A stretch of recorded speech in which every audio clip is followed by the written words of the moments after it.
And we're live. So if you're watching this back later, I'll be keeping you company probably for about 2 hours. People tell me if they watch these live streams back later, it's usually just on in the background while they're doing chores or something. Bit of oral wallpaper, which is a perfectly good use of a rambling 2-hour live stream.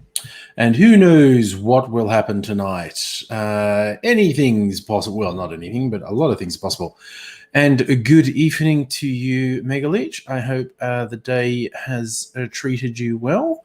And if it hasn't, well, it's over now. So I hope the stress of the day is gone as well. One of those funny days. Had a couple of video meetings for work today, and it was a reminiscing. I think I prefer working from home. Not looking forward to whenever the regular office thing happens again, which I actually don't think will be in a hurry. In fact, I think if regular office work resumes like the old days, I don't know, in less than 3 months, 2 months, I'd be very surprised. G'day, Justin. How's everything with you? It's the first restrictions are being eased in both New Zealand and Australia coming on this weekend. I think New Zealand's ramping back from phase 4, which is like you can't even get takeaway, to phase 3, which is basically what we've had in Australia for a month or so now. A lot of restrictions, but you can still go out to get things you need to get, and takeaway places can operate. Yes, that's the bit I'm not looking forward to. Musical Aviator, getting up early, catching a train, be crushed up with other. That's the reason I think there's not going to be a rush back to sending people back to offices. Not because the office environment itself is problematic for the disease spread, but public transport is super problematic for disease spread. It would be a major disease vector if we had another rash of coronavirus cases. Interestingly, didn't really seem to be the case up to where we shut most things down. Of the cases that happened in Australia, didn't seem like public transport had caused that much of the infections. It was mainly people coming back from overseas and crossing paths with other people. But there would have been some, I reckon. But yeah, that's why I reckon they won't rush back to making public transport the same thing it's always been. The first restrictions getting eased seem to be you can actually socialize a little bit. You can be in small groups. You can have some people who don't live with you, who aren't in your family, come and visit you. So that sort of thing is going to be the first thing eased off, that you're actually able to gather in larger groups, both at home and outside, but a small one. And all things being equal, like if there's no significant spike in cases, they'll probably relax that a little more and maybe let dine-in cafes, restaurants open again, but with the same sort of restrictions that there were before we had the complete, it wasn't a complete lockdown, but it was a bit of a lockdown. You got to be 4 square meters per person. So if a venue has 100 square meters of floor space, can have a maximum of 20 people in there, and you've got to be 1.5 meters away from anyone else.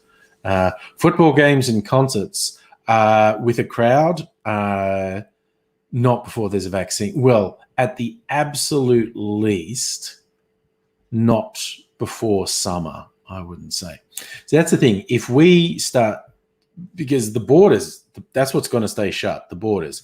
No international travel. Although if New Zealand and Australia continue to do very well, we might do a deal where you can travel between Australia and New Zealand so people can have holidays and do tourism things. But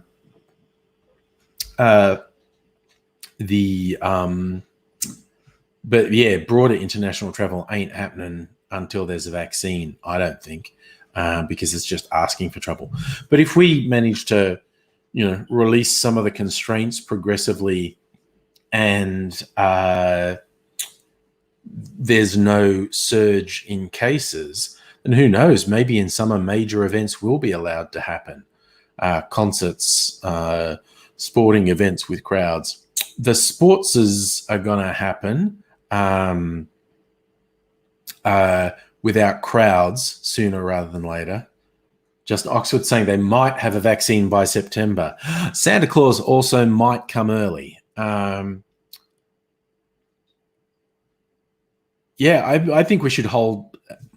I don't want to be disappointed. I'd rather be pleasantly surprised than disappointed. So I'll throw in, and I'm not just saying this is a self-psychology thing. Literally looking at human history, we literally have never developed a successful vaccine for a coronavirus.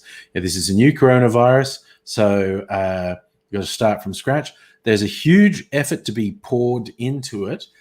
Maybe it'll work this time, but the fact that we have literally never developed a successful vaccine for a coronavirus makes me doubt that we'll have one. Even, normal flu vaccines tend to take 12 to 18 months to develop. But then again, they don't have the amount of resources thrown at them that the coronavirus is getting thrown at it. Maybe, like I said, I'd rather be pleasantly surprised than disappointed. I would, and again, this is not me just being negative, cynical, fatalistic. This is literally just looking at history. The odds are really radically against us having a vaccine anytime soon, and September is that's just mind-blowingly optimistic. And also, I don't know what they mean by have a vaccine. In fact, I'll see if you're doubtless referring to a news story, Justin. I'll see if I can find one. Oxford vaccine for COVID. It auto-completed. Okay.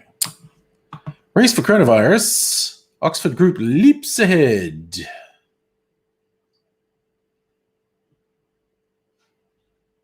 Is that a video or an article? Voice of America. Okay, so scientists at Oxford racing to develop a vaccine. They've expressed confidence in their ability to do so quickly. First injections being developed in Britain.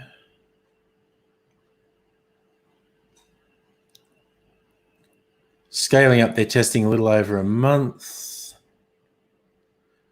God, they're going to test.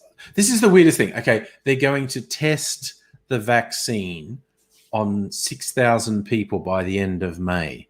And there's a double-pronged thing here. One, that could be dangerous if it hasn't, because it absolutely, categorically, in that time frame, has not gone through the level of testing that would normally be required for this type of vaccine. So there is a risk that it's dangerous. There is a much higher probability that it doesn't work. There's a question, how do you tell if it works? You're going to inject 6,000 people.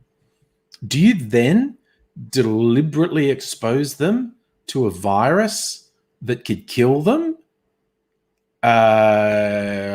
it's not very ethical, is it? Do you just let them lead their normal lives? Then how do you know whether or not they were ever exposed to the virus? The leader of the program says she's 80% confident the vaccine will work.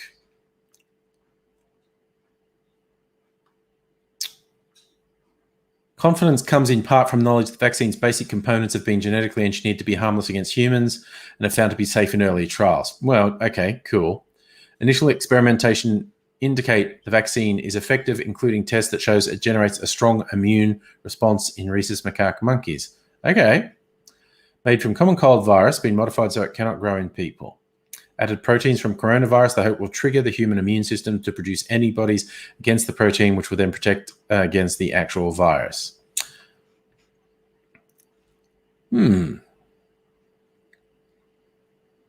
So,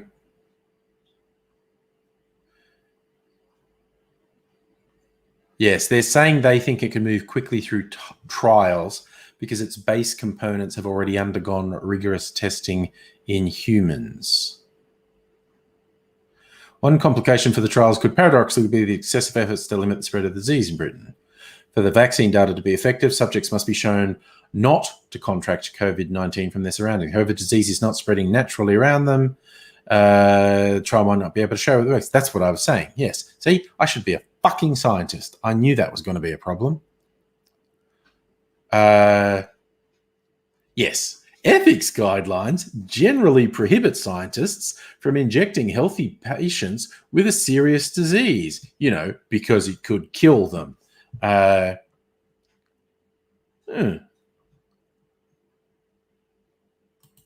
Well, maybe.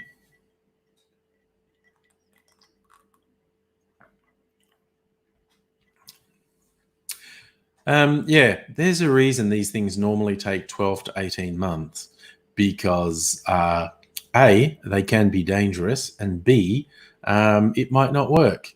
And that's the big highlight.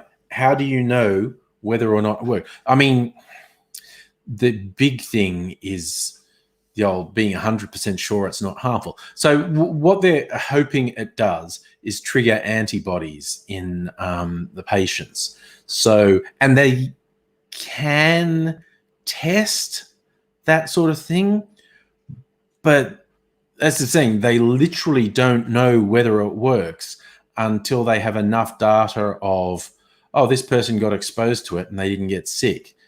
But there's also so much we don't know about this virus. It's, here's hoping they make the huge breakthrough and they make it sooner rather than later, because you're talking a vaccine is going to save millions of lives. The fact that people think the death toll so far is as bad as it's going to get is quite strange to me. Because if this follows, absent a vaccine, this would continue to be a problem for at least 12 to 18 months, would continue to spread in populations, would absolutely kill millions of people. And that's not good, is it? Really? Yeah. Yes, Music Ava, we could follow the Trump thing about injecting disinfectant or ultraviolet light. Ugh, I don't even want to talk about things. These fucking supporters are so pathetic. So, Megaleech, if a member of a household is vaccinated, if the other members by chance come into contact with the virus, but the vaccinated one doesn't get it, those are the people that can help. Yeah, maybe that might do it. Oh, Justin, that's a big thing. But it will be months before we can be confident of having eradicated the virus in the community here. Yeah, pretty much. If that happens, pretty much everything apart from no foreign travel in or out should be able to go back to normal. And, if I was going to be a glass half full type of person, this has highlighted the absolutely abysmal failings of neoliberalism and crony capitalism, offshoring all of the manufacturing and science because it wasn't generating sufficient levels of profit for greedy fuckers, it's suddenly gone like, oh, wait, it actually hurts the whole country. It's like, yes, an incredibly tiny number of people profited hugely from gutting industry in Australia. But look, it hurt the whole country. And this bullshit modern capitalism is so volatile. It's like a single event has completely upended it. Now, if we had a strong manufacturing base in Australia, yes, some products would be more expensive, and certainly the oligarchs would be less wealthy, but there'd be a much greater fucking equilibrium in the economy, and we would recover from something like this much, much faster. But the fuckwits who are in power now, they are going to take exactly the wrong lesson. They're going to wage war on workers. It's going to be really brutal industrial laws, just taking away workers' rights, saying, oh, you're lucky to have a job. See how quickly you're lucky to have it. And they're going to be absolute pieces of shit. Megalich, you watched a good video. Well, let me see if I can see something about that video. I actually have to open YouTube, unsurprisingly. Where are we? All chat. Let me see. If I copy that, I paste that. What's the video called that Megalich is telling? The new cure.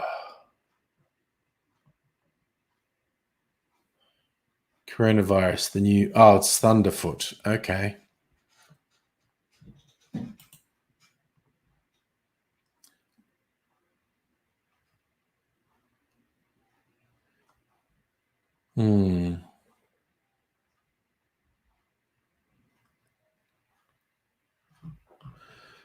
Okay.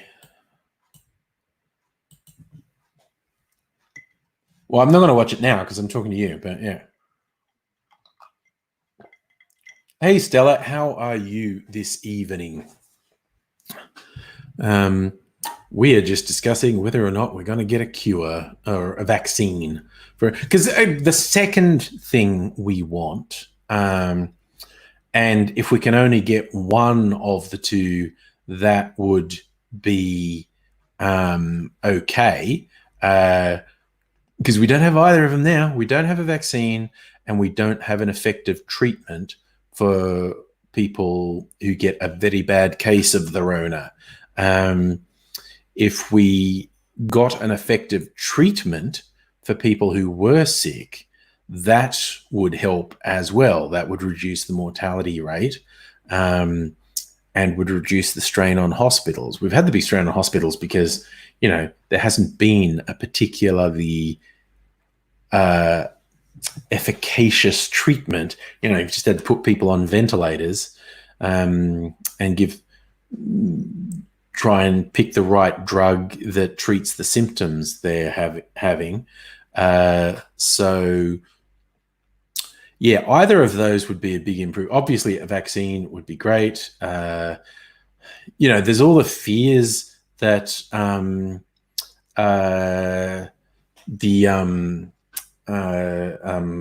virus mutates, and there may be already multiple mutations. So a single vaccine might not even work. We don't know. This is the big thing you have to take into any discussion, is there is so much about this we don't know. You know, we're doing the best we can. Justin, what do I think should happen to Virgin Australia? uh, should either go away because, capitalism, it's failed, or it should be nationalized. The idea of bailing it out, giving that piece of shit Richard fucking Branson billions of dollars when he's got no. You don't get to push this capitalist bullshit and then want taxpayers to bail you out when capitalism bites you in the ass. Either, acquire its assets to make a nationalized airline, which certainly this current government would never do, and you'd have to do all sorts of deals with Qantas to do that. It would be very complicated, or you just fucking let it die because, capitalism. I mixed up a bunch of different fruit juices in here. It's quite and lemonade. Quite tasty. I should have put. No, it's too late now. I won't do it now. Thinking of putting in half a shot of the chili liqueur, because that always makes the drink just that little bit zingy. It's not really, in fact, in a drink that big, it would barely qualify as an alcoholic beverage. It'd be diluted so much. But it's got enough of the chili in it to give it a bit of zing. Yes, Music Elevator. I think there are a bunch of cheap 737s for sale. And what should we do with Richard Branson? Like those old legends. I think we should push him into a volcano to appease the gods. He may not be an actual virgin. He's a symbolic virgin, head virgin. So I think we'd get a cure for coronavirus by pushing him into a volcano. That seems like a completely reasonable course of action to me. Clearly it isn't, but that's the single funniest thing. Like, we're joking about Trump saying his ridiculous shit about injecting fucking disinfectant or ultraviolet light and just being dumb as shit. And his fucking fans first just saying he didn't say it when he did, and then Trump goes, "Oh, it's being sarcastic," when he obviously wasn't. He's just thick as fucking shit, and he can't bring himself to shut the fuck up. They're just it's honestly embarrassing. It's not like I'm not angry at his supporters for their denial. I'm not angry at his supporters for their ridiculous twisting of words. It's sad. It's embarrassing to see them tie themselves in knots. It's not what he meant. It's not, oh, for fuck's sake. But what made me laugh about and now, I don't know how you quantify it, but there are a lot of media reports of a spike in people reporting to emergency wings in hospitals having ingested bleach or disinfectant. Sounds plausible. If I was going around telling Trump supporters to drink bleach, I'd get in trouble. He does it. It's no big deal. I did it. People'd say it was bad and I'd be in trouble. That's ridiculous. Yeah. Musically, but that is an interesting point. There's always unforeseen consequences. Saying cheapest fuel prices in decades, most expensive airline tickets. Are any airlines still flying? Like, I thought all state borders were closed. Yes, an increased road death toll on the Hume, one would assume, but I don't know. Again, because people aren't allowed to just go for drives. So I would assume there's less traffic on the Hume. I don't know. You get these weird cascading things. You change one thing and it affects other things. We live in a complex system. We change one thing, it's very hard to predict what other things will change as a result of that. Because we're in this vast, interconnected, complex system. And it's just like this big creaky Rube Goldberg machine that you're never quite sure what's going to happen. Hey, Luke, how you doing? I did see that, Stella, a journalist at one of Trump's briefings saying, hey, a lot of people are presenting to emergency wards having ingested disinfectant, or they're calling healthcare services asking if it's safe to drink disinfectant. Why do you think that is? He's saying, I have no idea. No idea why I'm doing that. Justin, okay, so you're up on the rules. I haven't been paying that much attention. Saying New South Wales, Victoria, and ACT still have open borders, but you can't travel without a valid reason. I would assume, with no real evidence to back this up, but I would just assume that would mean actually much less travel on the Hume Highway, because the cops are not shy about stopping people and saying, what are you doing? Like I saw the report, VicPol had they'd done 3,000 spot checks in a month, both in cars, in public places, and in people's homes, saying, what are you doing? And they've given out a fuck ton of those $1,600 fines as well. And yeah, sometimes as they've pulled over a car, there's a car with 4 people in it. You know, what are you doing? Nothing, just driving. $100 fines for everyone in the car. Yeah, it's just weird.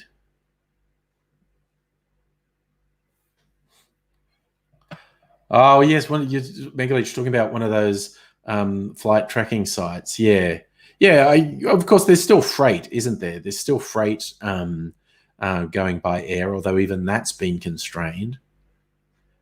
Musico saying Qantas are running about 30 flights a week between Sydney and Melbourne, as compared to what used to be 450. So the number of flights between Sydney and Melbourne have been cut by 95%.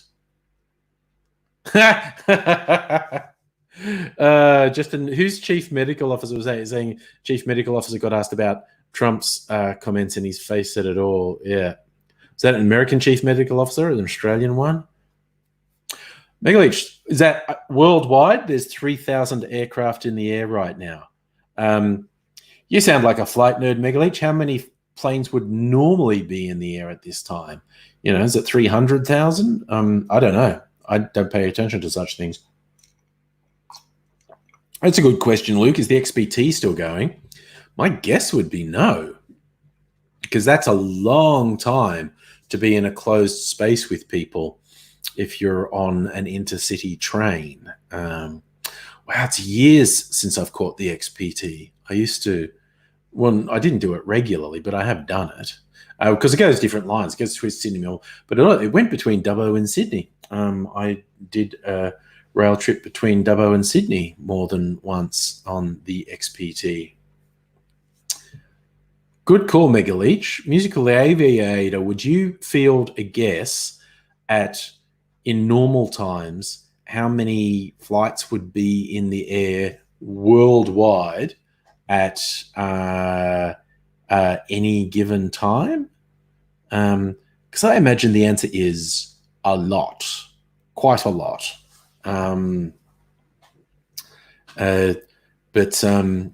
Yes, I don't know if it's, yeah, I reckon it's probably reduced like 95%.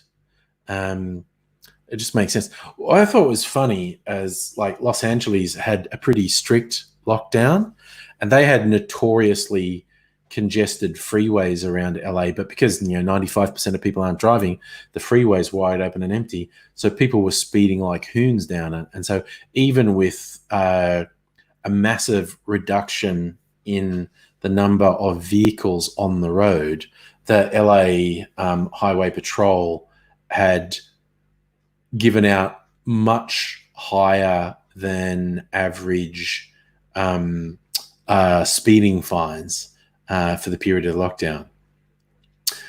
Oh, there you go. 225,000 airliners were airborne on an average day in June 2019. Doesn't include military, small private planes or helicopters, etc. Aussie Gun Bunny, how you going, buddy? So that was about what I guessed. So yeah, it's reduced about 90% of air travel. Still, the vague fact there are more Americans in the air at any given time than in prisons. I don't know. They got a lot of people in prisons, like an awful lot of people in prisons. So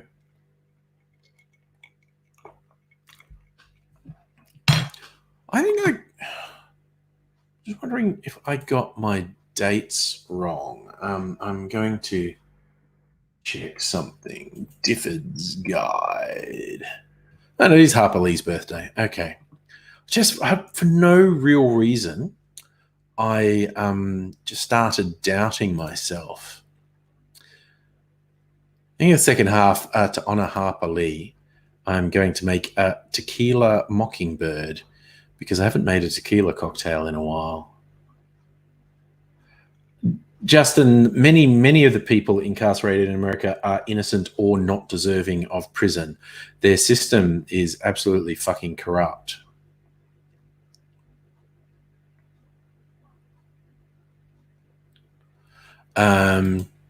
So Tequila Mockingbird, according to this site, is tequila. Okay, creme de menthe. I don't have creme de menthe. Green. They want it to be green. I'll put my blue absinthe in it. That'll make it green. And lime juice. I have fresh lime juice. A little bit of sugar syrup. That's a nice, simple, it's a minty tequila. Well, mine will be a licorice tequila. I don't do that.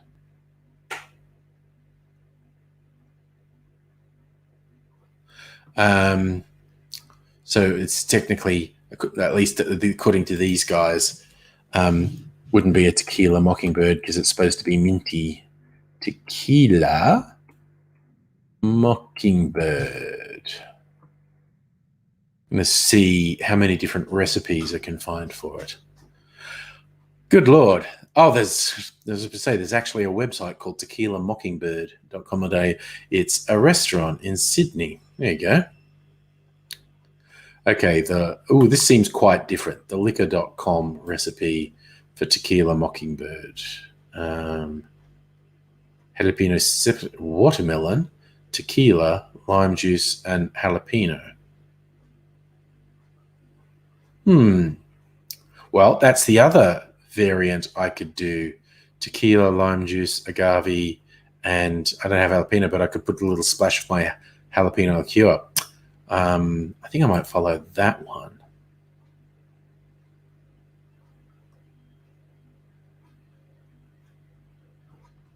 I had to narrow the search to cocktail because it keeps turning up this restaurant. And the Absolute Vodka people have a version of it too. What's in theirs? Tequila. Oh yeah, they say green mint liqueur as well. Now I'm probably going to go with liquor.com that doesn't have mint liqueur in it because I'm not big on mint flavors. Who else is in there? I'm going to look at one more, see if there's a variant.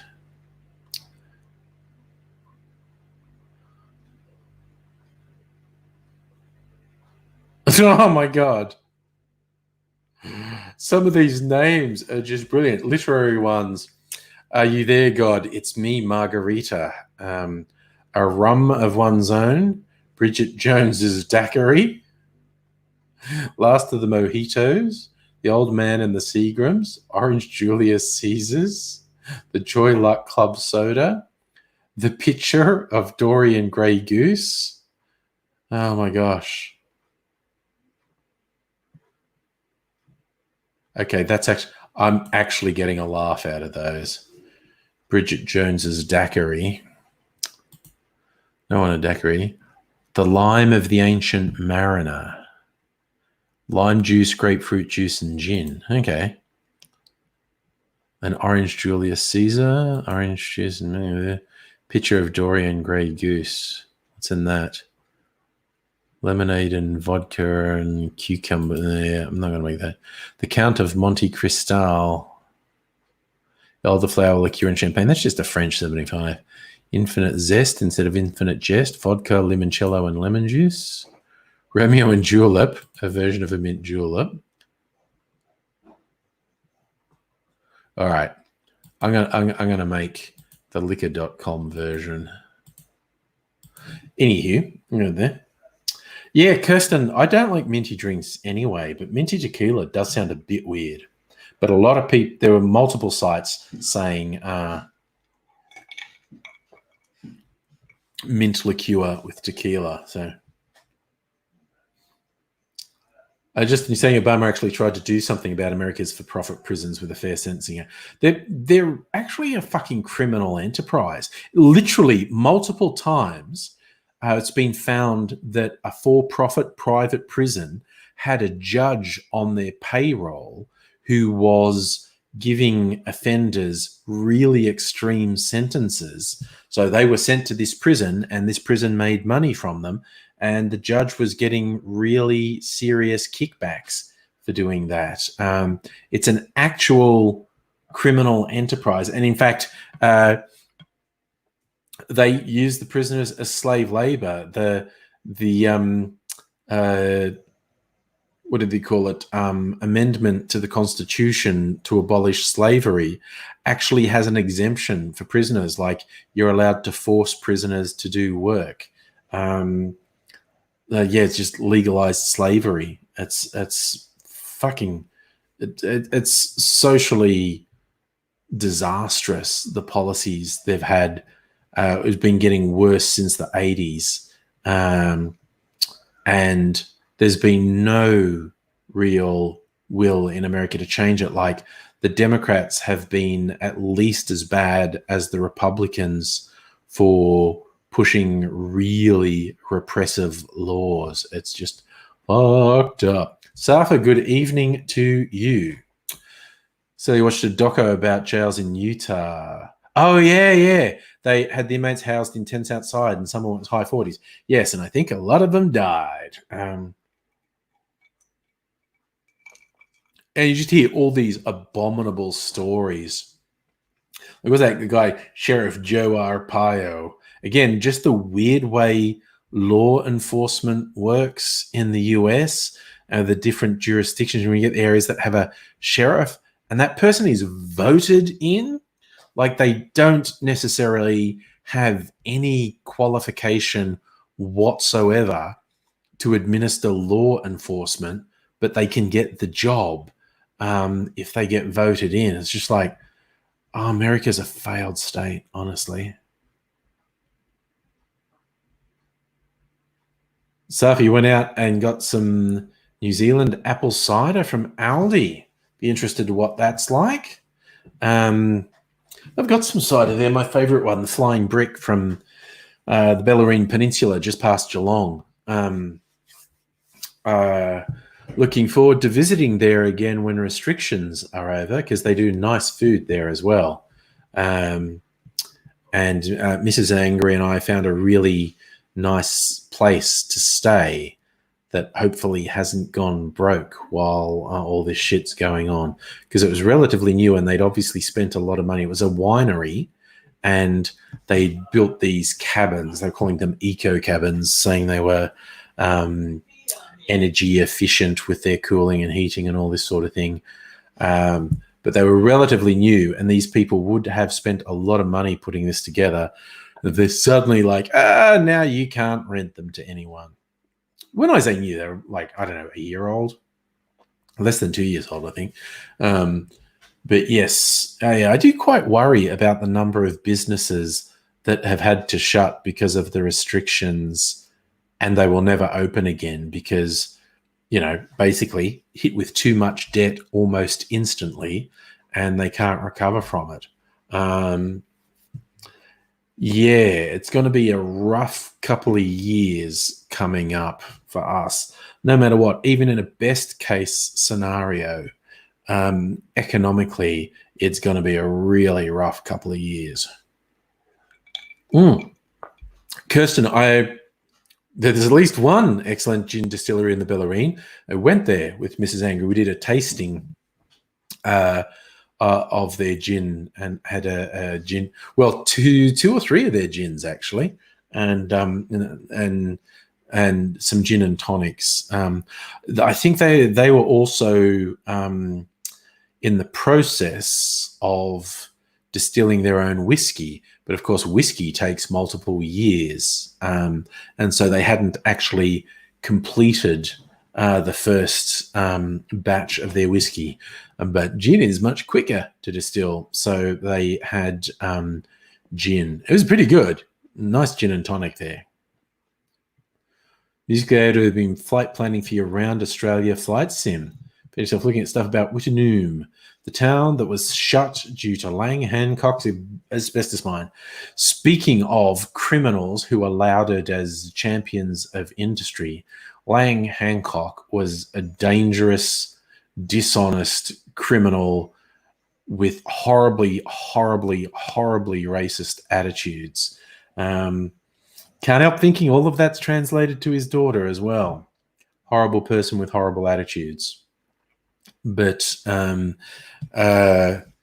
yes, they only ever got their wealth by stealing it, breaking the law, and using the media to scare the government into thinking they'd lose power. If the West Australian government had stood up to Lang Hancock and said, no, you're full of shit, this story you're making up about randomly finding this iron ore deposit is a fucking lie, used government surveys to find it and made up a stupid story to cover it. But they buckled to the pressure, and it's resulted in him and his cronies and his offspring ripping billions of dollars of wealth out of the ground that they had no legal right to. That's what I mean about capitalism being broken. Invest in some bolt cutters, people. We're going to want to get into their compounds at some point.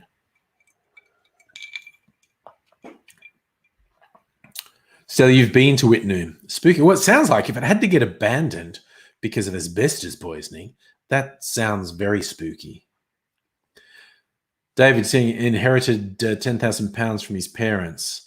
No. Hancock was already wealthy when he pulled this scam about. There's this folklore that because the law in Western Australia was you couldn't lay claim to like a mineral deposit that had already been identified by government surveyors or on this Crown land.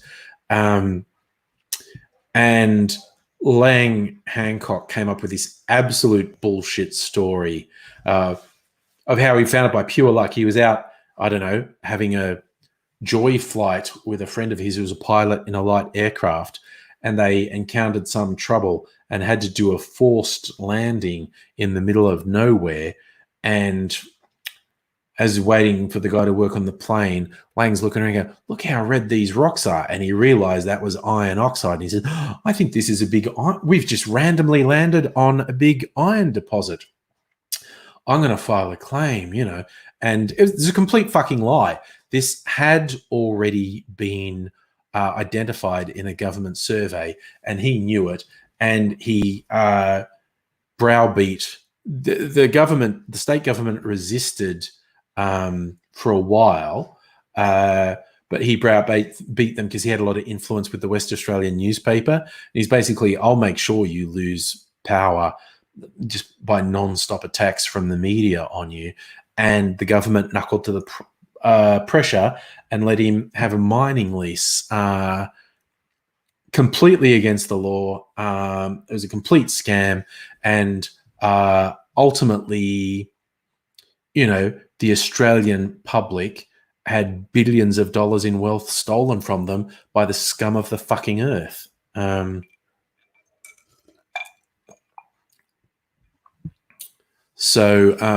Yes, he's garbage and his daughter's garbage and all their cronies are garbage. All the fucking mining magnates in Australia are fucking garbage, you know. And they're all fucking racist as well. That fucking what's the dickhead who's always pushing the cashless welfare card and fucking over remote Indigenous communities. Keep wanting to call him Ziggy. So, oh, Safa, they pay some tax, complaining about how much tax they pay. No, and they that's what I mean about they ripped billions of dollars of wealth out of Australia and fucking transported it offshore. That's it. Twiggy. I was going to say Ziggy. Twiggy Forrest. Jesus, he's a piece of shit. They don't pay near enough tax. And you get fucking Gina Reinhardt complaining about, I'm paying too much tax. It's like, okay, fuck off. Fuck right off. Okay? You have no right to this wealth anyway. You think you're paying too much tax? Get the fuck out, you fucking piece of shit.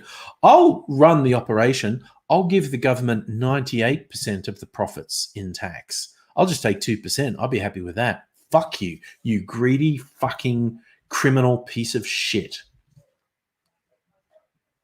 Oh, you actually work for him, Stella? Yeah, no, he's a piece of shit. He's a liar, climate change denier, piece of shit. It's just like a universal rule that like uber capitalists are pieces of shit. But yeah, ugh. And I'm not saying there should be no mining, because obviously every aspect of our life relies on mining. But the mines should all be nationalized.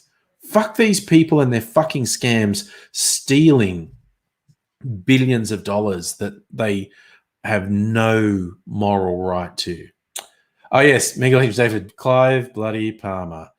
Advertising that he's purchased 32 million hydrochloroquine pills, the thing that we know is probably not effective.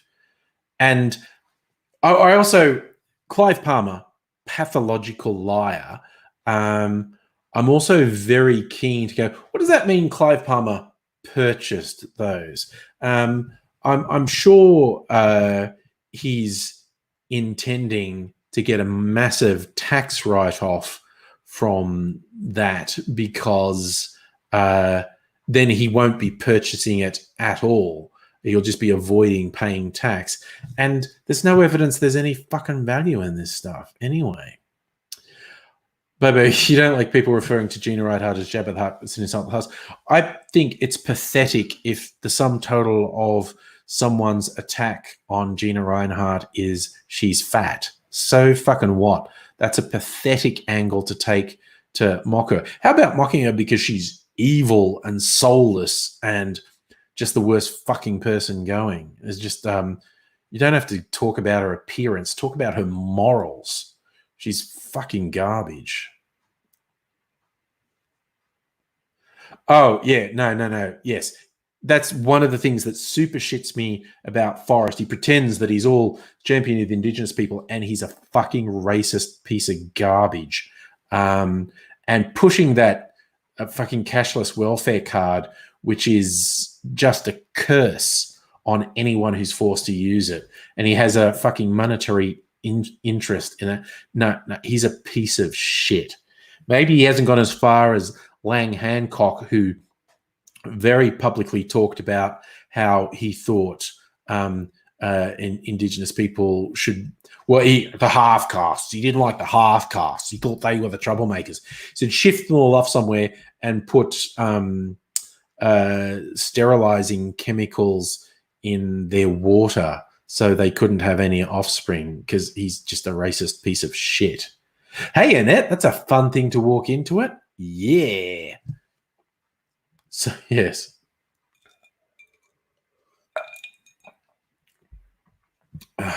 So why are ultra-capitalist racist?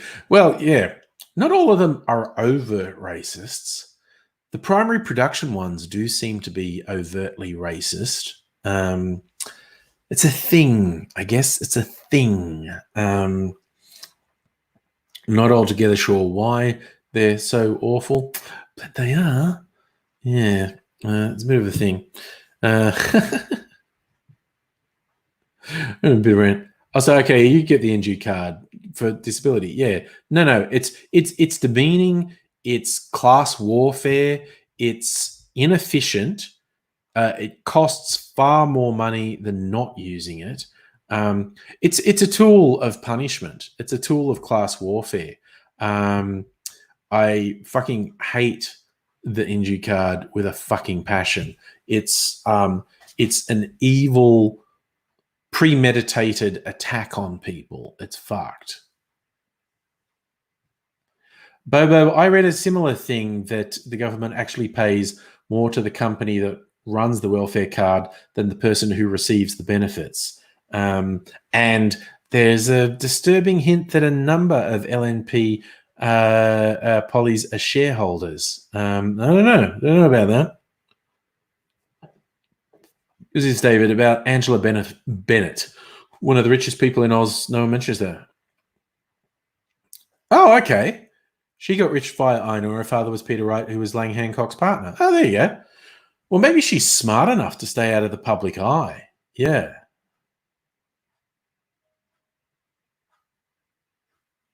Oh, yeah, no, that thing about, they can't use the injury card for alcohol or drugs. It's like, no, it's a demeaning bullshit attack on some of the most vulnerable people in the country.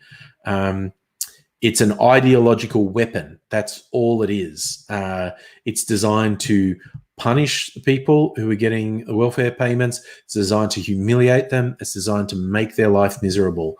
It is a deliberate, punitive assault on people, and it's just fucked.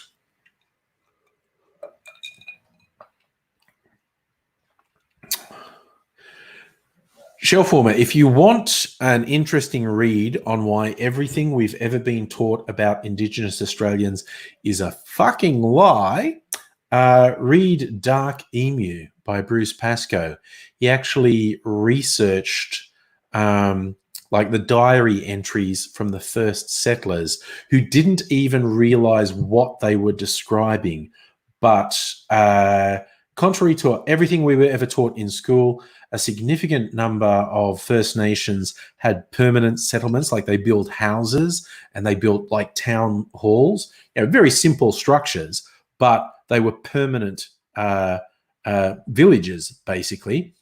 They grew and cultivated crops. They stored grain and flour. They had a remarkable aquaculture system where they farmed fish from rivers. And the first settlers managed to destroy 90% of it in a generation, essentially, just with the introduction of cattle and whatnot that trampled everything. But yes, Dark Emu is an absolutely fascinating read. And like I said, you get racist garbage like Andrew Bolt going, Bruce Pascoe's just making it up. He's just 36. But you read the book, he's got the references. He's actually gone to primary sources, the diaries of both famous and more or less anonymous early white settlers, and they clearly describe cultivated land. They clearly describe storage silos that have wheat and grain in them from native grains. And we were never taught this. It was like, oh no, Indigenous Australians, they were nomadic. They never settled anywhere. And yeah, I'm pretty sure there were some nomadic nations as well, but there were widespread permanent settlements, cultivation of land, cultivation of water. This wasn't just agriculture. It was aquaculture, which is fascinating. An incredibly advanced system for catching fish is wild. Yes, we're having Andrew Bolt fell off the deep end about Dark Emu, namely because it challenges all the racist bullshit that's the cornerstone of his worldview.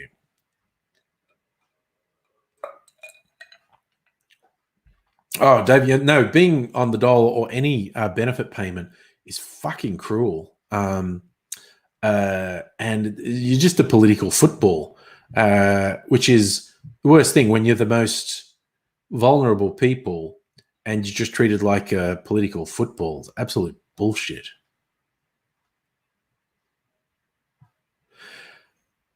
Yeah, well, Shelf Warmer, I think if I had a time machine, if I could go back to the British colonists landing in Australia, stop them from introducing destructive animals for a start, and actually get them instead of and this is a ridiculous pipe dream because the English were such brutal colonizers who killed hundreds of millions of people around the world over centuries.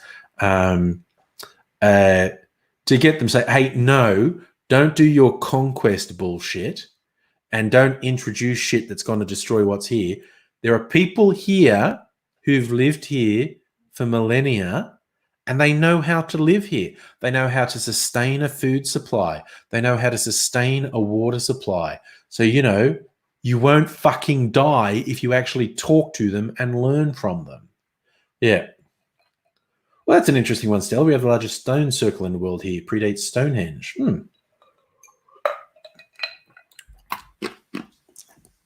But yeah, Dark Emu. Fascinating read. So it's not a long read, and it's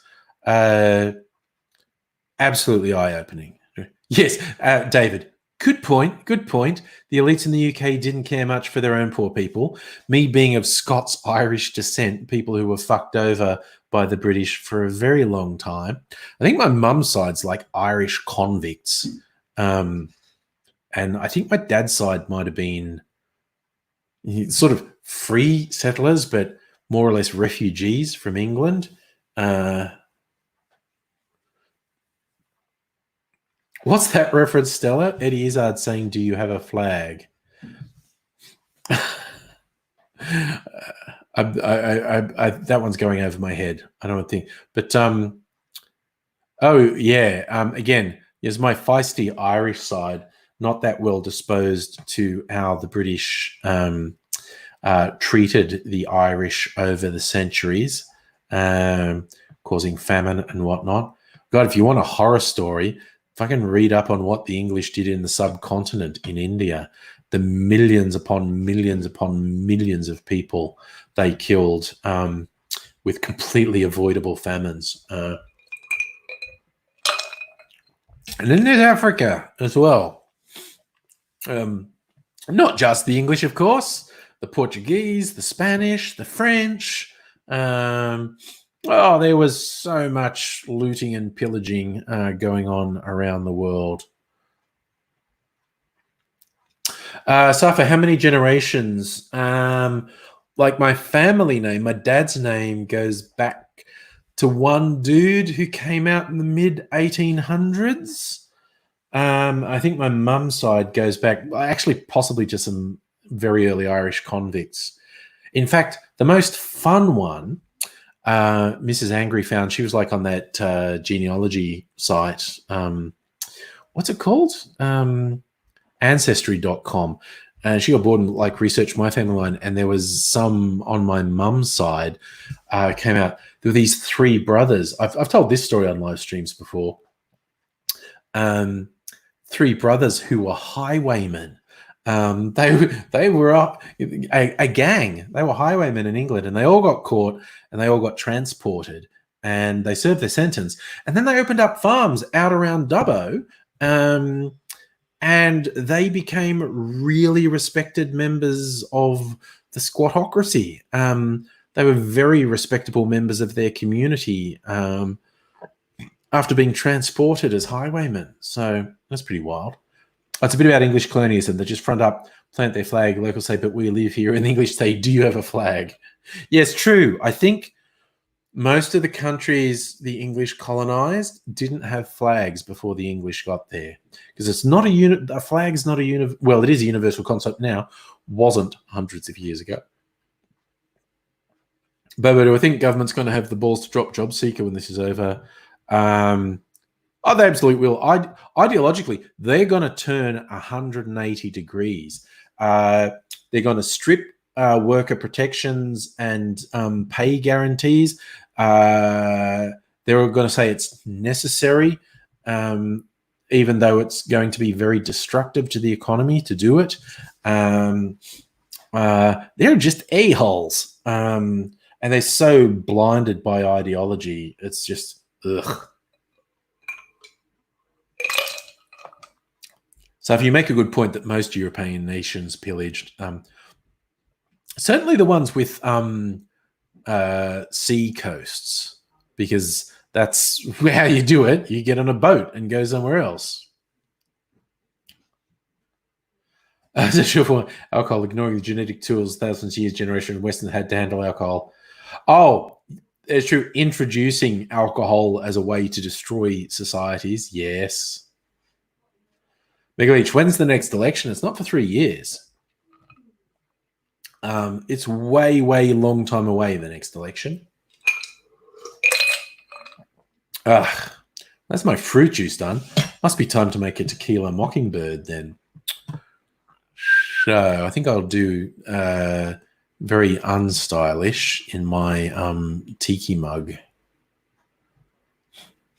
This thing says you should use... Maybe I should put... I've got some frozen berries. I don't have water. That would be a weird twist to it. I don't have watermelon cubes, but I do have some frozen berries. I could, yeah. Give it a bit of character. I could do that. So tequila and lime juice, agave, and some berries, and a splash of my, maybe half a shot of my jalapeno liqueur. My version of a Tequila Mockingbird.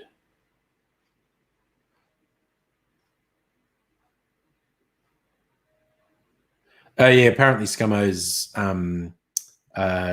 approval rating is quite high at the moment. Well, you know, we're doing better than most of the world.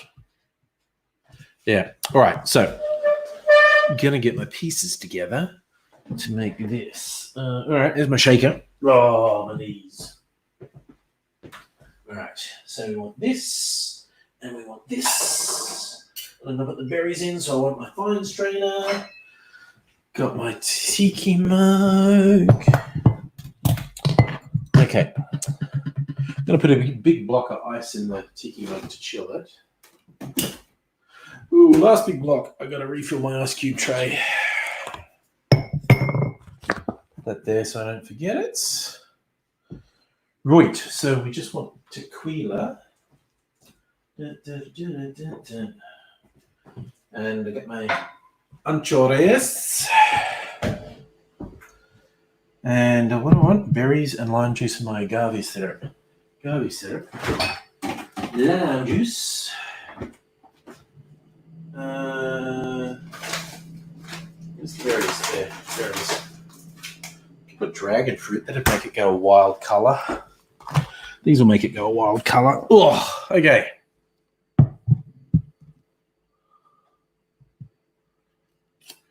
Yeah, that was funny about Churchill, David.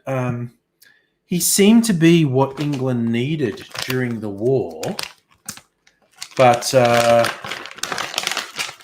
his rather severe demeanour didn't serve him well after the war. Right. All right. So a few of those berries left. Put some berries in there. Okay, what proportions does this say to do? 2 ounces of tequila. Using a cheap tequila. So my recent experiments suggested that maybe I shouldn't use cheap components, but this is what I've got at the moment. So 60 mils, 2 ounces of tequila. Put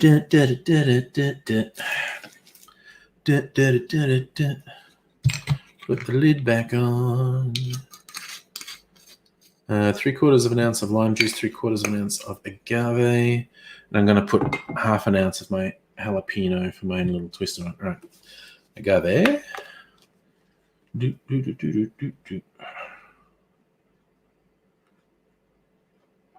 we go. This is just from Costco. You meant to use it for cooking, but it's a good sweetener for cocktails. It's got a bit more character than simple syrup, which is sugar and water. That's from the agave plant, which is the base for tequila. Also this one, I think this is agave based. Do a half a shot of Anchoreas, maybe a bit less. And 3/4 of an ounce of lime juice. And I'll also put some ice in here at that point to chill it a bit. This is actually fresh lime juice, even though it's in that bottle. I squeezed the limes myself. I just used that bottle to store it because it's an airtight bottle and the squeezer is a nice way to actually dispense it. All right, I need a little bit of ice in my shaker.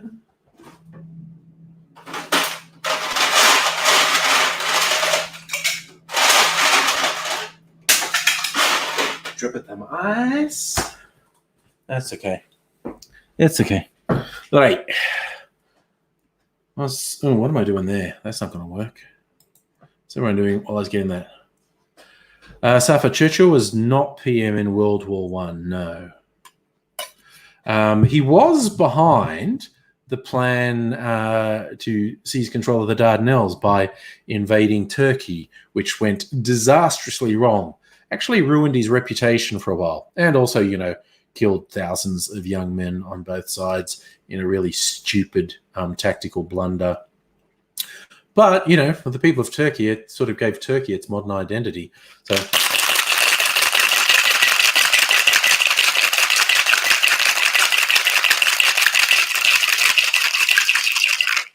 ooh, that's chilled. Why did the British want the Dardanelles?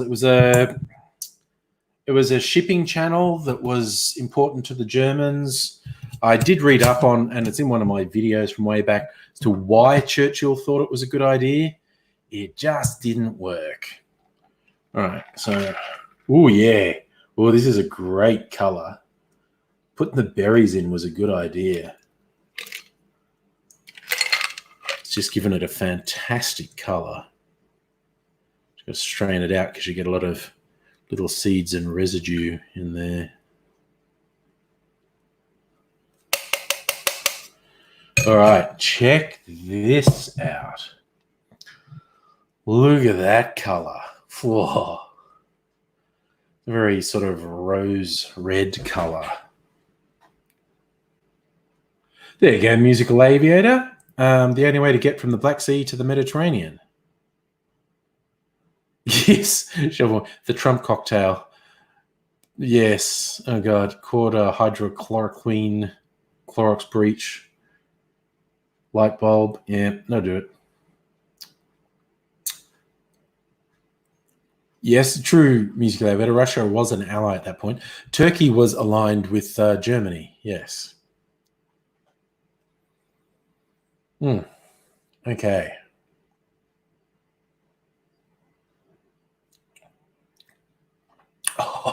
Oh, that's good. Oh, whoa. The number of different flavors in that. The tequila comes at you first, as tequila is wont to do. Then you get this swirling. The berries have put in quite a bit of flavor. I might have put a bit much lime juice in, because you get quite away from the lime juice, and then launching a sneak attack right at the end is the chili from the chili liqueur. This is like a really rich, multi-layered drink, this one. Like,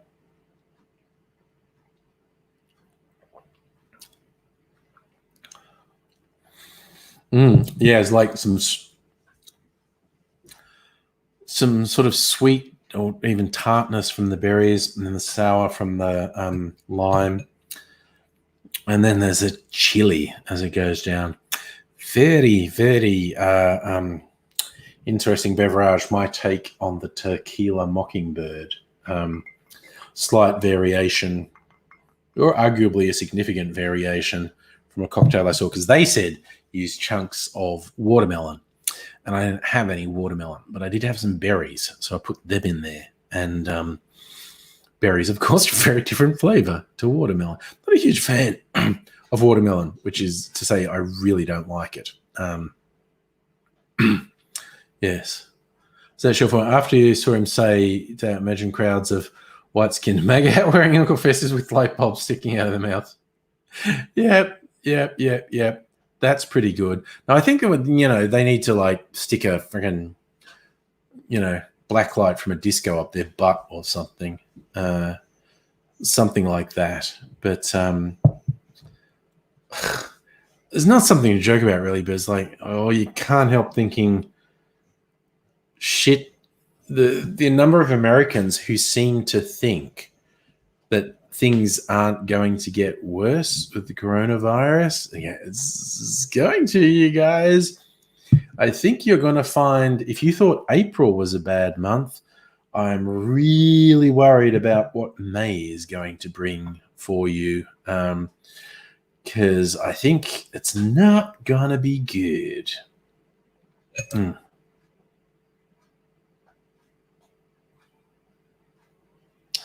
I'm just going to rinse this strainer out and maybe get a little bit more to put in my drink.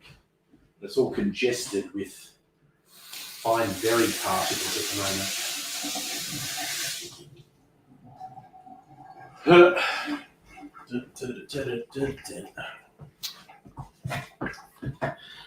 Got to get every last little bit of drink. Get the drink. There's some from the lid. In fact, if I do from here, it's probably going to be mostly water, but that won't hurt to dilute the drink a little bit more. There we go. You can stir it a little bit. Why am I being genteel and using my spoon?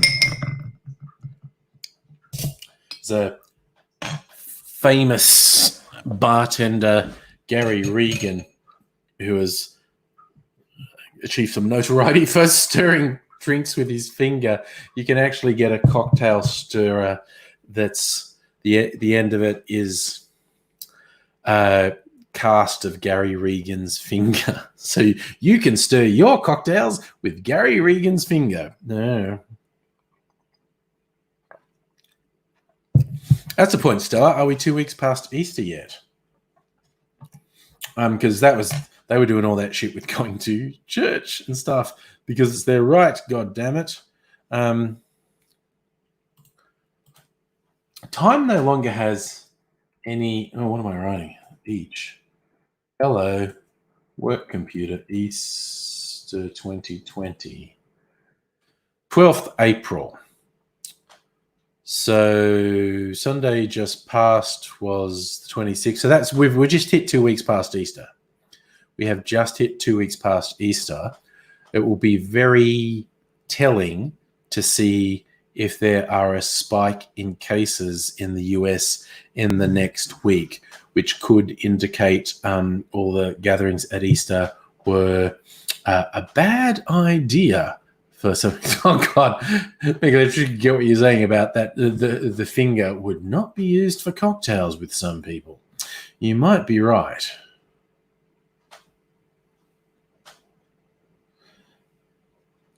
So that is one way of looking at things. Inadvertently, Imperial Russia was the reason Gallipoli was such a disaster. Well, the reason that it happened.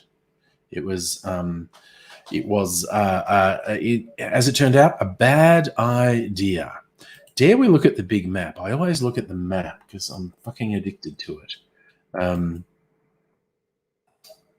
The Johns Hopkins University of Medicine world map of the Rona. So we passed 3 million confirmed cases.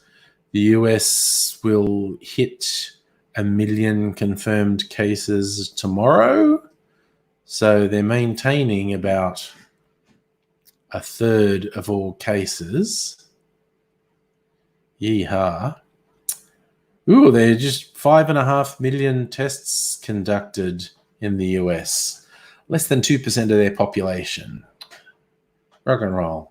It's crawling up, that number. Well, actually, it's going up by about 1 million a week or something. Need to do much more. So, yeah,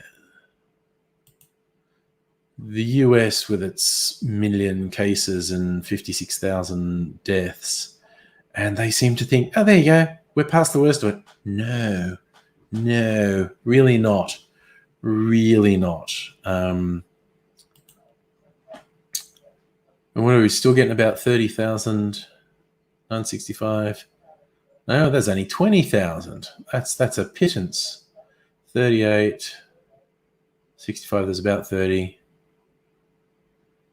Yeah, the US has been sort of for fucking how long now? What's that? 161, 188. For nigh on a month, but certainly 3 weeks, the US has been recording around 30,000 new cases a day, every day for like 3 or 4 weeks. And there's no real indication of something. And again, I worry the next week is going to be a big spike because of what they did at Easter.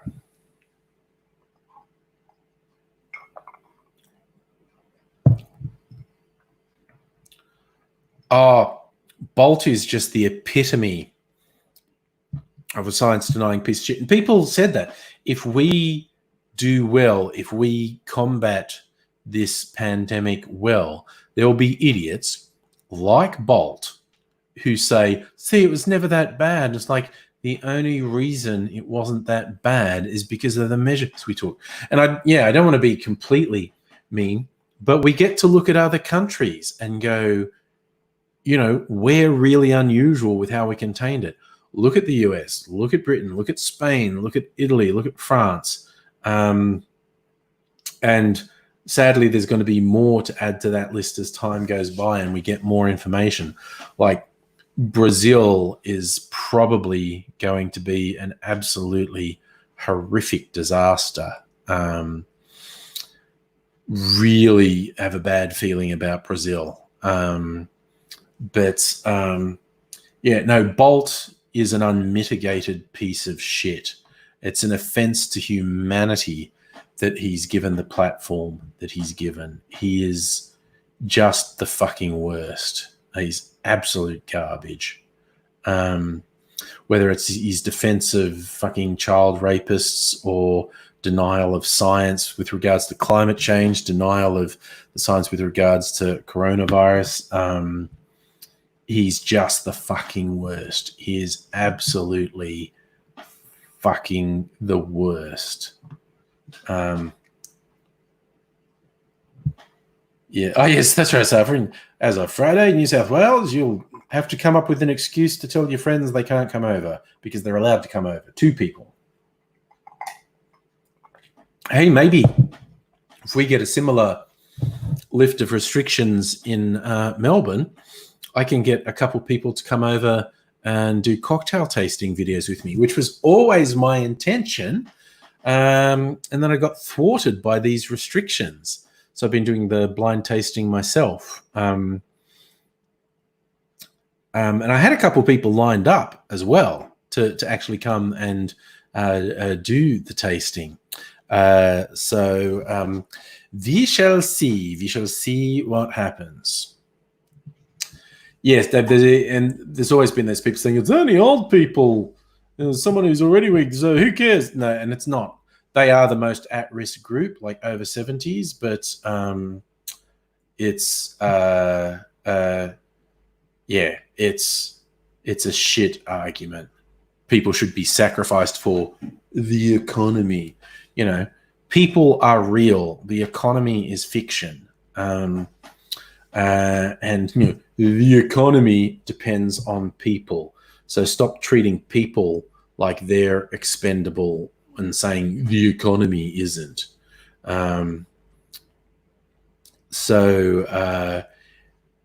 Yes, it'd be interesting. I think broadly the first restrictions that get lifted are going to be the personal social ones. You're allowed to meet someone in the park.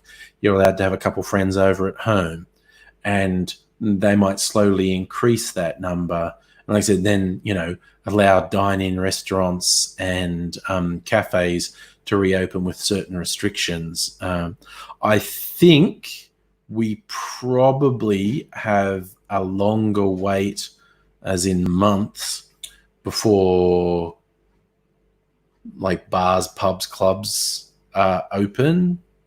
I could be wrong, but I think that's going to take at least a couple of months because that's a high risk. A lot of people in a closed space.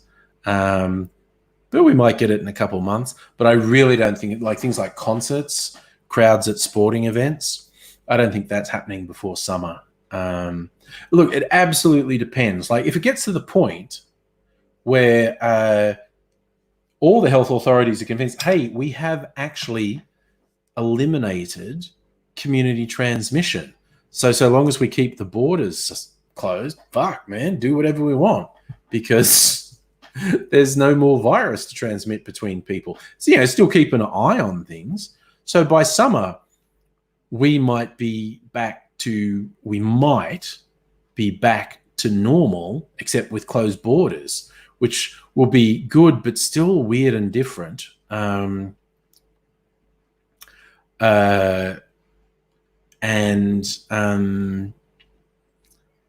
be interesting to see what happens. It's still a weird thing. Anyone who tells you they know what's going to happen is full of shit. And of course, different people are predicting different things, and some of them will be right. Someone might get every little detail right, and then they go, see, I knew. No, they were just lucky guesses. Because there's just too many variables. There's too much we don't know about this virus. And, we still don't know what's going to happen around the world. And it's like anytime, like if we relax some restrictions and there's a surge in new cases, let's go, restrictions back. And then we go, oh, you're overreacting it. No.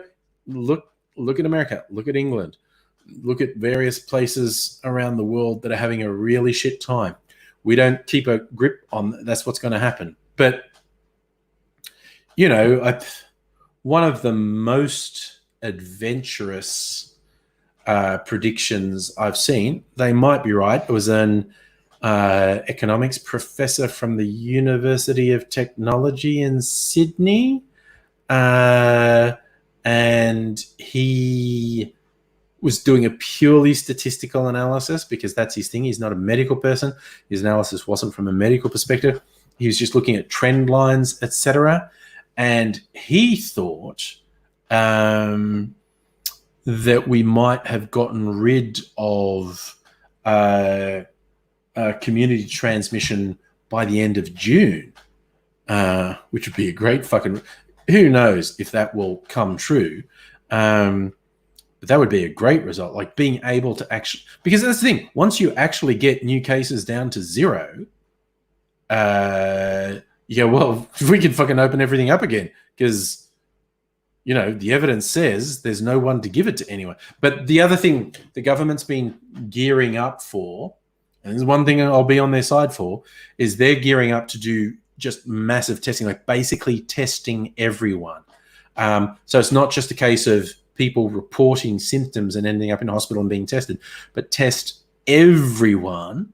And that way you actually, and that's like, okay, you're asymptomatic, but you've tested positive. You've got to isolate for 2 weeks. Or they might even quarantine people who test positive for 2 weeks, as in, do that thing of putting them in hotels or in a hospital if hospitals aren't overwhelmed. But the government's plans to be fairly aggressive because they do want to open the economy. But if it got out of control, the government would get crucified. They don't want that. But, if we actually completely crash the economy, they don't want that either. So they'll be looking to have some big changes 2 or 3 months. And a big part of that will be testing, just masses of testing, millions and millions of people getting tested. Megalith, your daughter got her COVID results back. I assume because you didn't jump straight in with it that she's negative. Annette, you don't want the stick probing your brain, which is what it fucking looks like. Daniel sent me a photo. Ah, yes. A meme of the second wave hitting states over the head. Yeah, if we...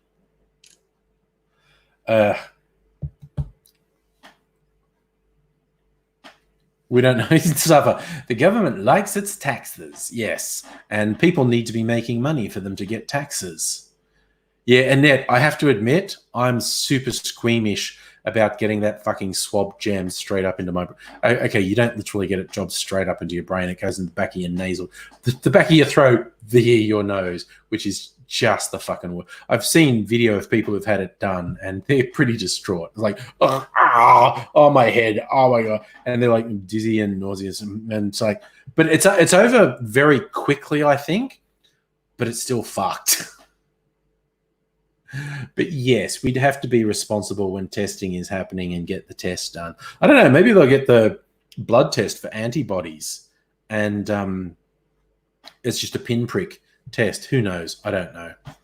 I don't know which way it's going to go, what the government's plan is. But I know broadly their plan was want to get to the stage where we test basically everyone and then we can begin. Because having international travel cut off is still a major hit on the economy, but nowhere near as bad as having everything shut like we have now. So if we're able to get things internally happening,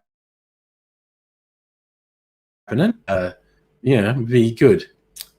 And you raise a good point about kids. I think it would be very difficult to get kids in general to let someone jam something up their nose. I think it would be quite fucking difficult. I'm not sure what the plan for that is. Maybe they just think if they test the adults in a household, if the kids have got it, the adults will have it too. Because there's very few times as a parent, if your kid gets sick, you don't get it as well. It's quite rare. Because I never had chicken pox as a kid. My kids got it when they were very little, and I got it from them. And everyone's like, oh no, adult chicken pox is really bad. And so I was bracing for the worst, but basically it was like mild flu for about 3 days, like quite a high fever. I did not feel good. I had quite an itchy, of course, from the fucking little chicken pox sores that come up. Quite a high fever for about 3 days and feeling quite bad. And then it slowly went away. And each of the kids managed to get one scar from scratching their chicken pox scabs. Young Mr. Angry's got one on his cheek, and young Ms. Angry has one on her forehead from scratching them. Yes. Oh, yeah, and shingles is because the chickenpox virus is a herpes virus. And so when you have it in your system, it never goes away. It sits in your system and it can come back in later life as an adult. And then it's called shingles. And that's apparently super fucking bad. So, yes, no, there's a reasonable chance I will get shingles at some point in my life because that's just a thing that happens. The chickenpox virus that's in your system acts up again as an adult, and it's apparently just fucking bad, really fucking bad. Annette has had it, says it's very bad. I know my uncle had it. He said it was bad. Yeah, but no, people were saying just chickenpox as an adult. It's like, oh, it's going to be so bad. It's going to be so bad.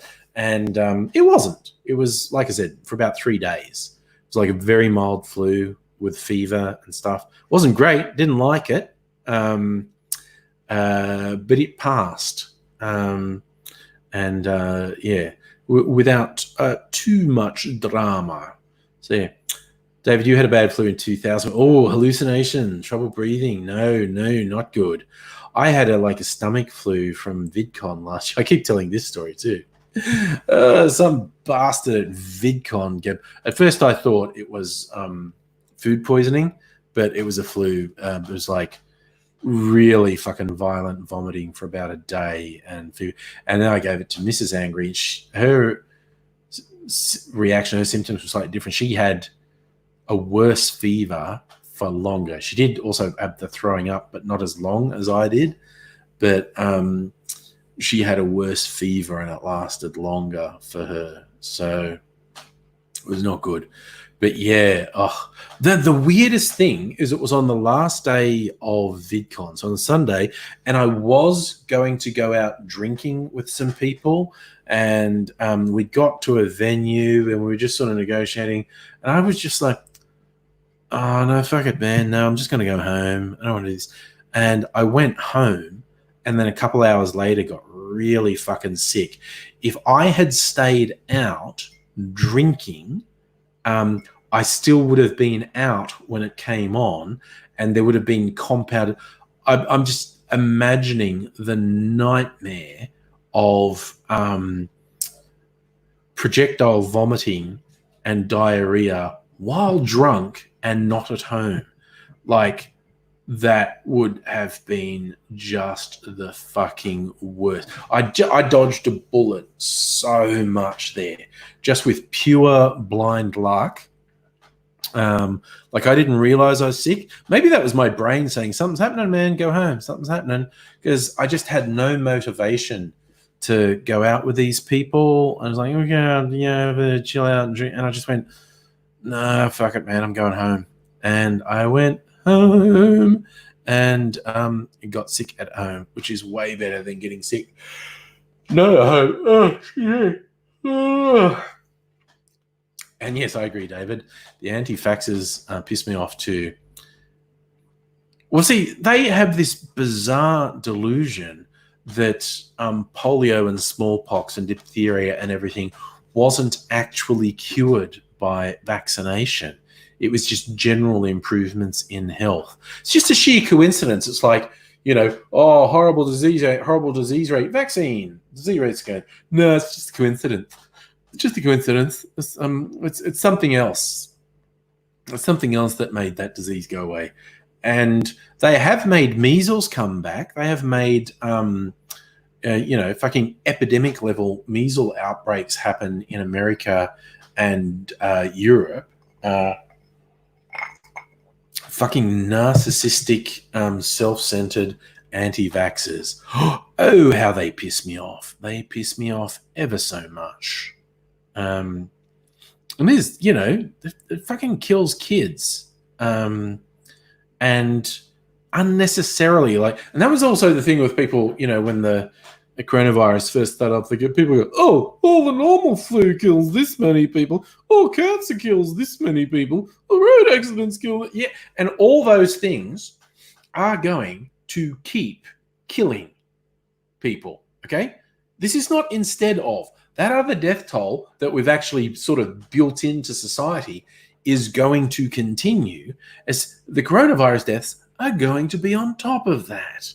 It's not a trade-off. It's not like, it's just be the same amount of people dead. They just die of other things. No. It's all those other deaths are going to continue to happen, and the coronavirus deaths will be on top of it. And it's like everything they said about,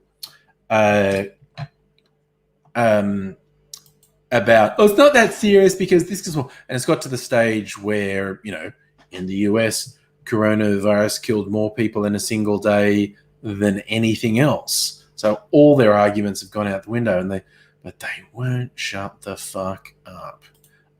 They just won't. Now, I don't know if the Johns Hopkins site. I mean, this is incredibly morbid to go, we'll see the daily death rates. Case to fatality ratio. What do we see if we... Oh, that's just a visual thing. Okay, fine. It's not really what I was looking for. Why don't I just be really morbid and look that up? Daily death toll coronavirus. Okay, worldometer. That looks like fun. 212,000 deaths. Total deaths. Yep, that's sort of fucking spiking up. Daily deaths.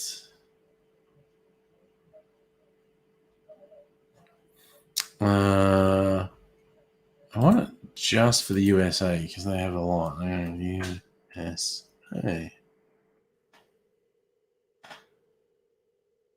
Worldometers still showed up again. Does this let me? This has just got overall numbers. Novel coronavirus.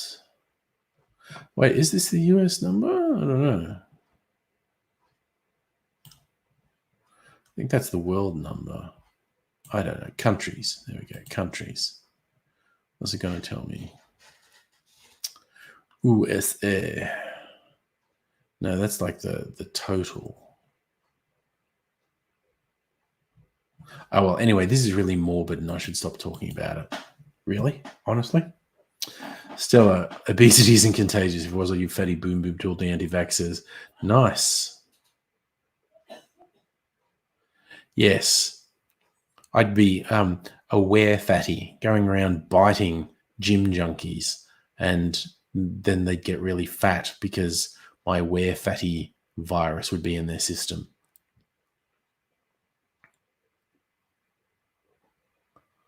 I like that one music about. I walked past an obese person one day and now I caught obesity. Actually, I lie. I wasn't walking, and that's probably the problem. Luke, you've come back here last half hour, buddy. Oh, God, that's where we got onto that. Yes, sorry. I went back in the chat. I saw Musical Aviator. You did bring up Rudolph Giuliani. Mate, again, when they say such stupid things and they think they're being smart, Rudolph Giuliani go, oh, you're isolating people for coronavirus. We don't isolate people for obesity or cancer. Not contagious, man. Not contagious. It's just like, I just do a double take when these people say something that's so fucking stupid and they clearly think they've said something smart. And it's like they're so aggressively proud of the dumb fucking thing they said. Like, oh, buddy, what is your story? What is going on with you? And yeah, okay, that's a fun one that we should worry about too, Megalich, the Tassie Devil face cancer. I haven't talked about that for a while. That was the one that freaked out researchers. A contagious cancer. That's a fucking nightmare. The weird thing with the Tasmanian devils being aggressive little buggers who bite each other's faces, and actually ended up with this contagious cancer, which is like, this is like the two worst words to have next to each other. Researchers so fucking paranoid about the fact that this exists in an animal. They're just like, oh, fuck, can this mutate and infect humans? What the fuck? A contagious cancer? What the fuck? You know, and it's been a bit quiet, but I think still a lot of research being done into that. Like, what the fuck is it? And how do you stop it? That's true, Stella, because we got a vaccine for cervical cancer. I don't know if that means it's technically, well, it is. Oh, no, whatever I said would probably be dumb as shit. You need a medical person to explain to you that cervical cancer can be caused by sexual activity, So you can make an argument that it's a type of, I don't know if that makes it contagious. I should stop trying to say something intelligent because I don't know anything about it, and we'll just say something stupid. Here's go better. The COVID-19 tracker app. No. Fuck no. Fuck no 1,000 times. And just keeping it really simple. Why is that a bad idea? 2 points. This government has a long established track record of being absolutely fucking incompetent. I've got another something in my eye. They're absolutely incompetent with technology. It's not going to work, and probably fuck up your phone. They're just absolutely incompetent with technology. Second, they are absolutely untrustworthy with things like surveillance, your privacy, and all this. Oh, I'll never go to the cops. Bullshit. You people are fucking liars. They've shown again and again and again and again. They don't hesitate to take really punitive action on anyone who rubs them the wrong way. And I'm not even talking about people who commit crimes, because you also get the dickheads going, oh, you got nothing to hide, you got nothing to worry about. No. If you basically just get on the wrong side of this government, they will fuck you up. Like when there was someone saying how bad the robo-debt scheme was, and the fucking government gave all that person's details to the media, who then vilified them as just like, this government are the scum of the fucking earth. They're just a god awful, terrible combination of incompetent and evil, malicious, and untrustworthy. There's no fucking way am I giving them a tracking app. Like, you have that piss weak thing from like the head of the union, Sally McManus, saying, well, I'm going to install it because I just assume they're tracking me anyway, so I might as well have this. Like, get fucked. There's a difference between them ignoring the law and doing warrantless wiretaps and getting your metadata from ISPs and tracing you and fucking you up. There's a world of difference between that and you explicitly giving them an application on your phone to fucking surveil you, and literally anything they say about, oh, no, it's not going to track you, it's not going to do this. Bullshit. Bull fucking shit. Motherfucking bullshit. They are absolutely untrustworthy. You can't believe a word they say. Look, what's the alternative? Don't do it. The app's not going to work anyway. It's not even going to work. It's not going to say anything useful. It's not going to work. I've not heard an official statement from the Labor leader, but he's weak as fucking piss, and he wouldn't have the guts to say, this is a bad idea, don't do it. Like the head of the union movement said, I'm going to install it. And so like, nah, fuck all of you. It's like, it's just a terrible fucking idea. It's not even going to work. It's not even going to work. For what they say, it's just not going to work. It's absolutely ridiculous. Oh god, the number of fucking bootlickers go, oh, you gotta do your bit to help. You gotta help the government. Fuck that. Yes, David, to put it mildly, Albo's a big disappointment. I thought he was like an old school lefty, and he's made fucking Bill Shorten look like a man of integrity, and that's not praise. That is not praise. I do not have a high opinion of Bill Shorten. Albanese's just been fucking weak as piss. Oh God, watching the Labor brokens excuse his behavior is just, what the fuck? Really? He's fucking pathetic. Why can't you just go, yeah, it sucks, but the other guy suck more? Intent on saying, no, Albo's doing great things. He's not, he's not great. He's not doing great things.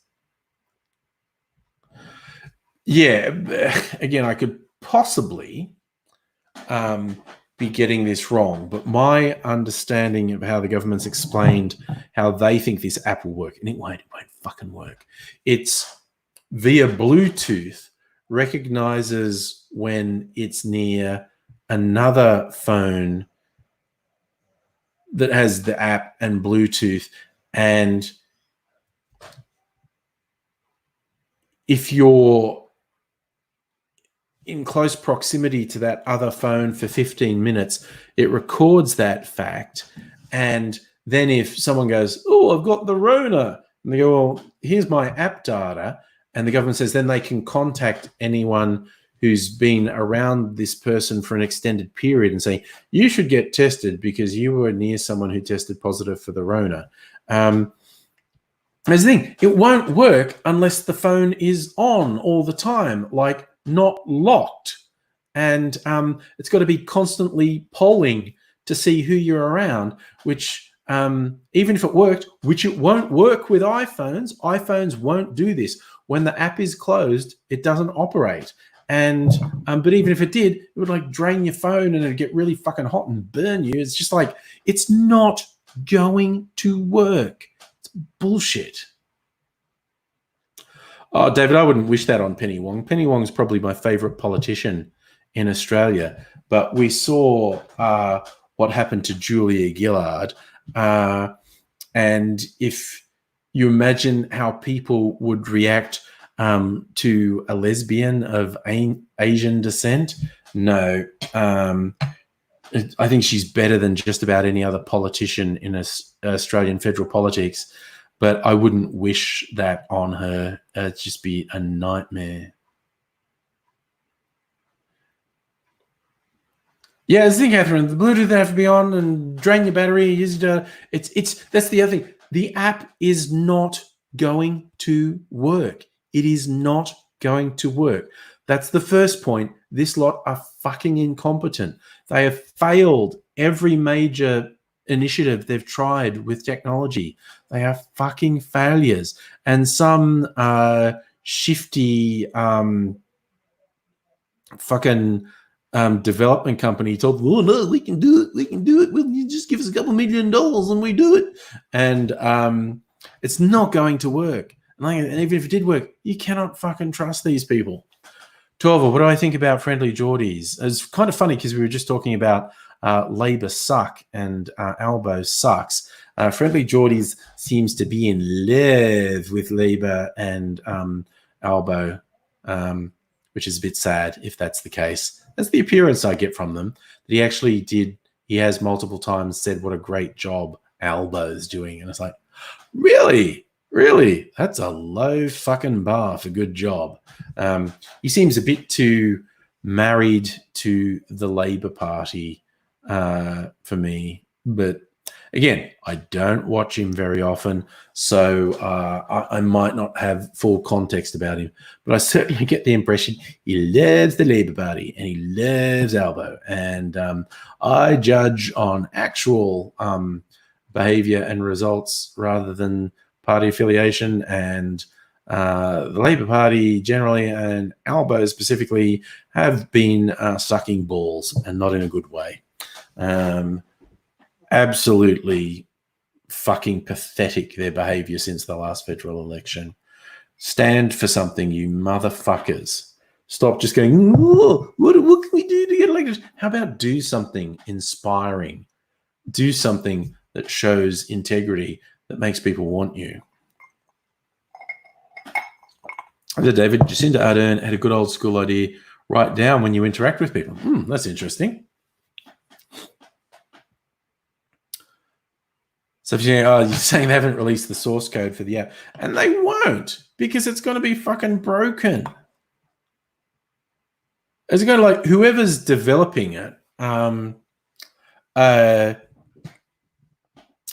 whoever's developing it is not going to want a lot of scrutiny, because the fucking thing's not going to work. Gina Stella, your estimate, Friendly Georgia suffers from his privilege, but does a good job of pointing out how fucking shit the coalition is. Well, not that that's not funny, but it is, and it's a thing that I've done a lot in the past. It is shooting fish in a barrel, pointing out when the coalition is absolute shit, because they really are. And I obviously applaud that and am completely on board with someone who points out that the coalition is shit. But it doesn't seem like that high a bar to me. It's like, the absolute basic. Hey, I just noticed they're not very good. It's just music over how you interact with people. Went to Macca's drive-thru, bought eggs, went to Coles, bought bacon, stayed in the house for 3 days. Yeah, I went to the Coles today. I had to get some food-making stuff for the house, eggs and milk and some slightly more exotic cooking things. Young Mr. Angry's going to make a cake, apparently. I had to get some vanilla essence while I was out and some veggies and when I even, because I was out in the supermarket, got some ice creams, got some desserts. A bit of a treat. Look, dirty self-checkout. Well, when you go through the registers now, they want you to pack your own stuff. And that's like some symbolic thing. Because the staff handle all your stuff anyway. It doesn't make any sense to me. I don't know. Yes. Okay, look, maybe if you were living a corona-infested hovel, your shopping bags would have the Rona all over them because it does stay on surfaces. That is actually true. But it's more symbolic than real. Scared of the bags. But, it's almost time. It's 10 to 10. I don't feel as bad about yawning now because it's almost bedtime. Yeah, but that might get back. That'd be another thing that get to normal. Like, oh, hey, you can go shopping whenever you want. Doesn't fucking matter what, And so the supermarkets can calm down a bit and, they can pack the bags for us or whatever. But yeah, if we get to the stage where we think, oh, we're not actually expecting significant community transmission anymore, so we're going to relax some things and just see. You can't just go, oh, it's all good, let's go. You got to relax sort of like one level and then see, did we get a bunch of new cases? No? Excellent. Let's relax a bit more of the guidelines. And then you eventually get to the stage where we go, okay, we're now pretty convinced we've eliminated it from the community. Our second wave of stuff, we've got 10 million tests ready. We're going to test like just fucking everything, and then it's got like, look, we've done 10 million tests, and a vanishingly small number of people tested positive. They were isolated. We're not getting any new cases in the community. Fuck it, man. We'll just open more shit now. Have the restaurants open. I think it's very hard to be sure, but I think the government will be very cautious as we head into winter, because winter is traditionally when normal influenza kicks on in a big way, and going to want to see, of course, funny is the wrong word, at least a slightly unexpected side effect of our isolation is the normal rate of colds and flu are like way down. Like in February and March, normal influenza was actually spiking way earlier than it usually did, which was indicating a very bad flu season ahead. But that's just gone for tam with the isolation.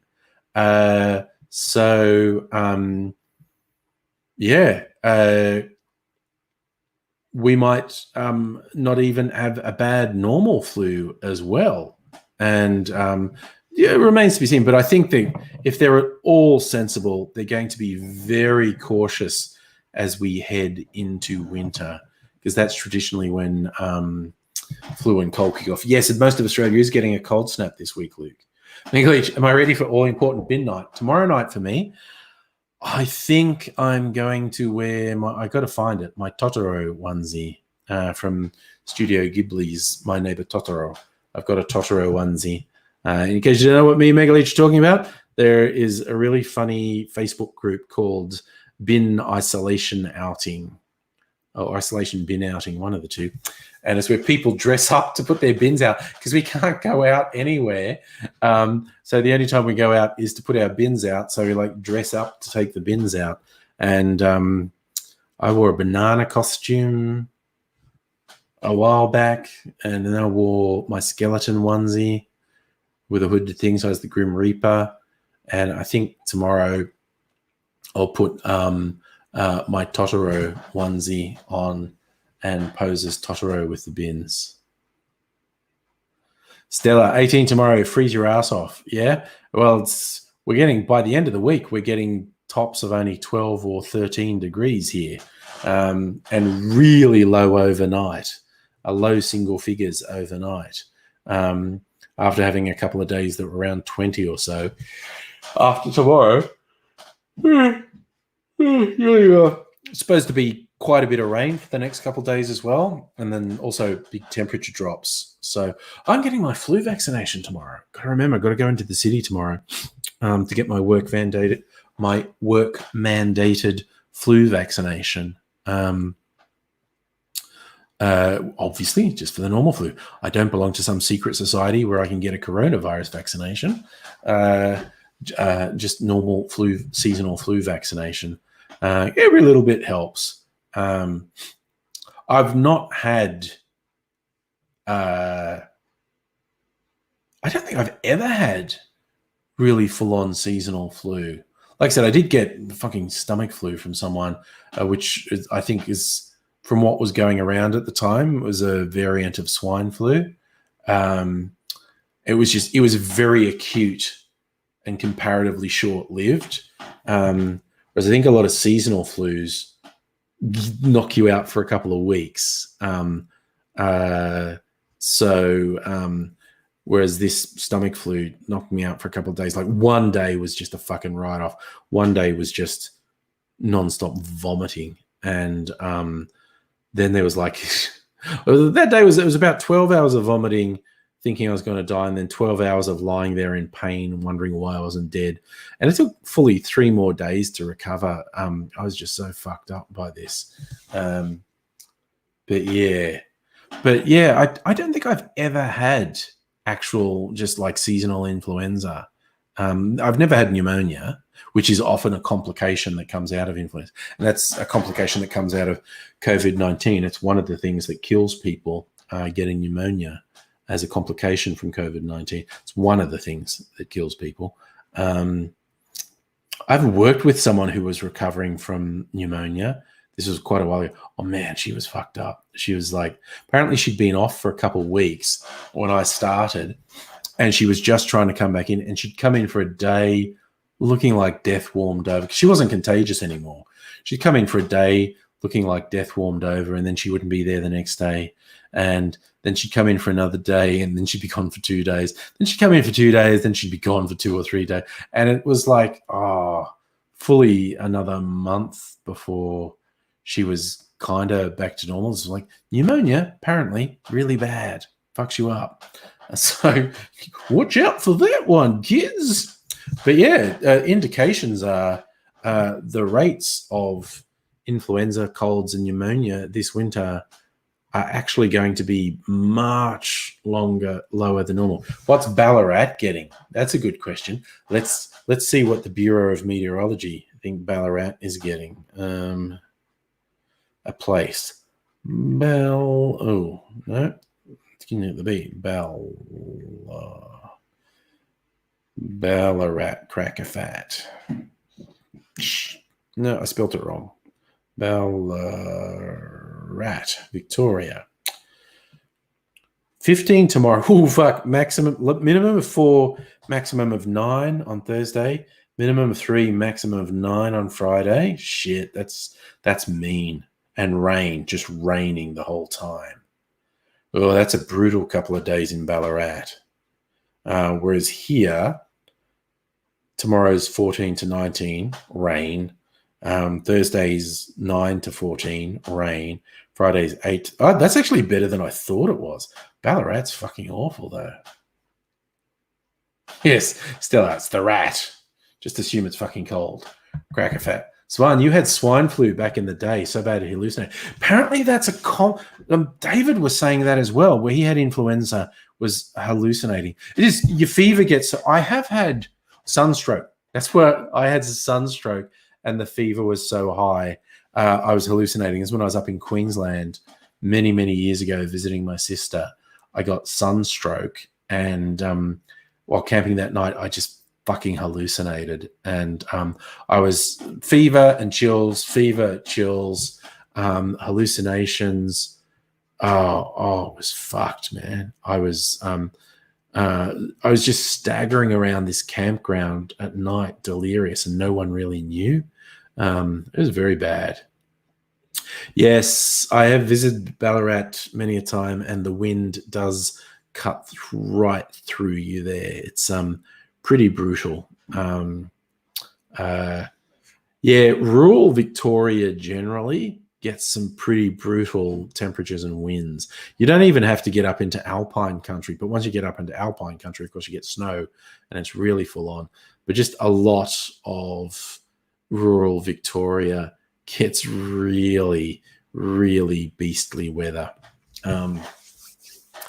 So hang tight, Ballarat. Zvon, Wellington, New Zealand, I imagine, yes. Also, guess I'm not that well versed. I have visited Wellington once, but yes, lots of places have cold weather, obviously. Anyway, it's bedtime. It's gone 10 o'clock. I'm going to go to bed, so I'm going to bid all you fine people farewell for this evening. Look after yourselves. I hope to see you again soon. Someone wants to come into the kitchen, so I'm going to say bye